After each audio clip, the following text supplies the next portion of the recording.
सबसे पहले मैं स्वागत करना चाहता हूं इस कार्यक्रम में किसान नेता राकेश टिकैत। अब आप सोचेंगे कि किसान नेता अग्निपथ या अग्निवीर पर क्यों बोल रहे हैं। आज राकेश टिकैत जी ने ये कहा है कि और भी जो संगठन है वो मिल करके प्रदर्शन करेंगे 24 जून से। राकेश टिकैत जी, एनडीटीवी में आपका स्वागत। मेरा सबसे पहला सवाल है, आप हैं किसान नेता, अग्निवीर और अग्निपथ तो आर्मी नेवी एयरफोर्स के लिए है, आपके प्रदर्शन करने का औचित्य मैं जानना चाहता हूं। हाँ, औचित्य जानो। अगर इतना ज्ञान भाई आपको हो जाता तो ये देश में दिक्कत ही नहीं होती। मतलब जय जवान और जय किसान का नारा कब से शुरू हो रहा। ये जो जवान इसमें आर्मी में जाएंगे ये कहां से आते हैं, जरा इनका बता दो पहले, फिर मैं आगे सवाल बता दूंगा। एक आध 10 सवाल का जवाब तो आप भी दे दो, बहुत ज्ञानी आदमी हो भाई आप। देखो ये सारे जो जवान आते हैं ये सारे गांव से आते हैं। किसान है, भूमिहीन किसान है, जो गांव में रहते हैं वे हैं सारे, वे आते हैं। और इनकी जो बच्चों की जायज डिमांड है, इनको जो फंड मिलेगा, जो पैसा मिलेगा, जो जाते हैं सैनिक, वो सब गांव में आता है। और आज भी गांव में मातृभूमि के लिए, तिरंगा के लिए सबसे ज्यादा जो बलिदान देते हैं वो गांव के लोग देते हैं। गांव गांव में आप देखोगे शहीदों की मूर्ति लगी रहती है। जब कोई शहीद होगा है तो उसका पूरा सम्मान के साथ में, उसके परिवार के साथ में, सम्मान के साथ में उसका अंतिम संस्कार लोग गांव में करते हैं। तो ये तो सब गांव के बच्चे हैं। इनकी अगर डिमांड है तो ये कोई अलग नहीं है। हम किसान संगठन से हैं लेकिन हम जवान संगठनों से भी हैं। ठीक है, हम भी पुलिस में नौकरी करी है हमने भी। हाँ, तो जवानों का दर्द हमको पता है कि क्या नहीं है। राकेश जी, मुझे ये बताइए कि या तो कम भर्ती हो और फिर उनको पूरी पेंशन मिले और आजीवन पेंशन मिले, या फिर बार बार रिक्रूटमेंट हो, भर्ती हो, 4 साल तक हो और उसके बाद फिर सरकार का ये कहना है कि जैसे बड़ी बड़ी फैक्ट्री में नौकरियों में आरक्षण, या फिर जो अर्धसैनिक बल हैं उसमें आरक्षण। आपके हिसाब से ज्यादा सही क्या है? देखो, सरकार कोई स्पष्ट जवाब सरकार से नहीं दिया। जैसे नोटबंदी में करा, जीएसटी में करा, मतलब एक बार ही थोप देती है। भाई सरकार को बाहर से थोड़ा है कि उसने यहाँ पे आन के हमला कर इसे देश को जीत लिया है। वे भी यहाँ के ही बासिंदे हैं, ये देश में रहने वाले भी यहाँ के ही बासिंदे। कोई पॉलिसी लेकर आनी है, आप पहले बताओ, उसमें बातचीत करो, क्या करना है। आप जाओगे और थोप दोगे। ये कोई गुलाम देश है क्या, या गुलाम जनता है? अपनी बात कहने का सबको अधिकार है। भाई 4 साल में इन्होंने पहले दिन कहा कि 4 साल की भर्ती होगी मिलिट्री की, फिर उसको रिटायरमेंट कर देंगे।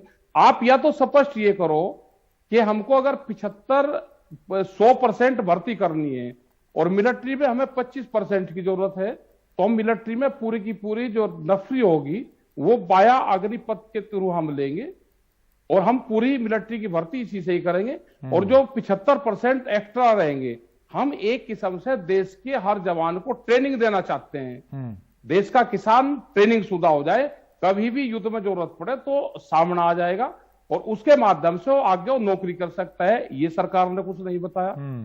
तो आम जो जवान है उसको ये लगा कि मिलिट्री की भर्ती 4 साल की होगी, इसीलिए वो 2-3 साल से मेहनत कर रहा, वो उग्र हुआ।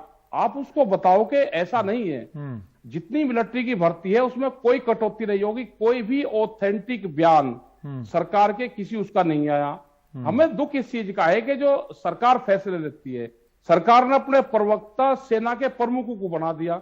सेना के प्रमुख तो कभी भी सामने नहीं आना चाहिए, उनको तो रहना चाहिए, वे प्रवक्ता बन गए सरकार के। और जहां जहां पे भी सेना प्रमुख सरकारों के प्रवक्ता बने हैं वहां तख्ता पलट हुए हैं।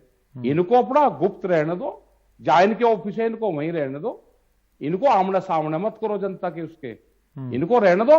बयान सरकार को देना है तो सरकार बयान दे।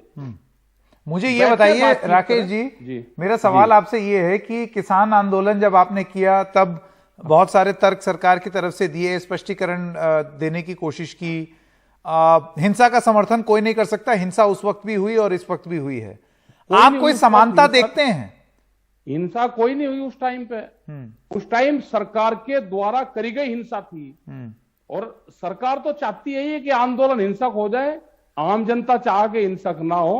भले ये पहली सरकार इस तरह की देखी जो सरकार हिंसा करवा कर उसको फिर दबाना चाहती है मुकदमों के माध्यम से, उसके माध्यम से। पहले वाले आंदोलन में भाई कहां हिंसा होगी? आप आपका जो नजरिया है ना देखने का, वो नजरिया आप ठीक कर लोगे तो कोई दिक्कत नहीं है फिर। हाँ। लेकिन आपकी भी भाई क्या करें, मजबूरी है आपकी भी, ये तो देश में नंबर आपका भी आओगा, प्रेस का भी अगला टारगेट प्रेस ही है। एक एक को मारेगी, एक को सबको इकट्ठा होना पड़ेगा। देश की अगर गलत पॉलिसी है तो हमको आपका भी सहयोग चाहिए सबका। अगर गलत हो रहा है तो गलत कहो। मेरा आखिरी सवाल, आपकी मुख्य मांग क्या है? आप चाहते हैं कि ये जो आदेश है ये वापस हो, और आपको लगता है कि आप कर ले जाएंगे? है कि अगर कोई भी चीज है बैठ के सरकार स्पष्टीकरण दे। हर रोज एक बयान बदल रही है सरकार, एक बयान बदल रही। सरकार को अगर इसी के माध्यम से भर्ती करनी है तो सरकार ये कहें कि हम पूरी की पूरी भर्ती करेंगे, हम 100% लोगों को रोजगार दे रहे हैं इसके माध्यम से, उनको देश के सैनिक तैयार कर रहे हैं। हम हमें 25 की जरूरत है, हम 100 तैयार कर रहे हैं। आप बताओ तो, वो आप बताते नहीं, आप कह रहे हैं कि 4 साल होगा रिटायर करेंगे। तो आम लोगों को, जो नौजवान है उसको ये लगता है भाई भर्ती 4 ही साल की होगी। आप ये कहो ना कि हम पूरी नफरी हमारी वही रहेगी, लेकिन हम उससे 75% ज्यादा भर्ती करेंगे, और जहां पे भी जाएगा हमारा ट्रेनिंग शुदा जवान हमारा जाएगा। ये कहने में क्या दिक्कत है?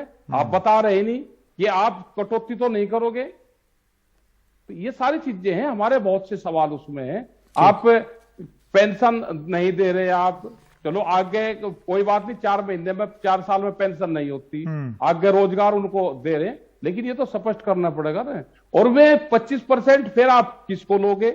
उसमें भ्रष्टाचार होगा, उसमें रिश्वतखोरी होगी, जो अफसरों की अधिकारियों की गुलामी करेंगे वो उसमें भर्ती होंगे, उसमें शारीरिक शोषण होगा। कैलाश विजयवर्गीय जी का ये कहना है, उनका ये कहना है कि अगर मुझे बीजेपी ऑफिस में गार्ड रखना होगा तो मैं अग्निवीर को ही देखूंगा।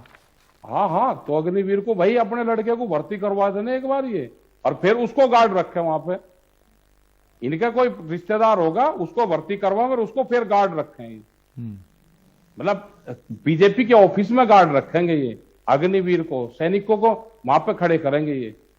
इसमें शोषण होगा, मानसिक शोषण होगा, शारीरिक शोषण होगा, आर्थिक शोषण होगा, ये इसमें आएगी, घटनाएं आएगी। इन सब चीजों पर सबको विचार करना चाहिए। ठीक है। और सब लोगों को एक बार सरकार से बातचीत करना चाहिए। ठीक है। राकेश, हम भी सरकार से बातचीत करेंगे। राकेश टिकैत जी, आपका बहुत बहुत धन्यवाद एनडीटीवी से बात करने के लिए। धन्यवाद साहब, धन्यवाद।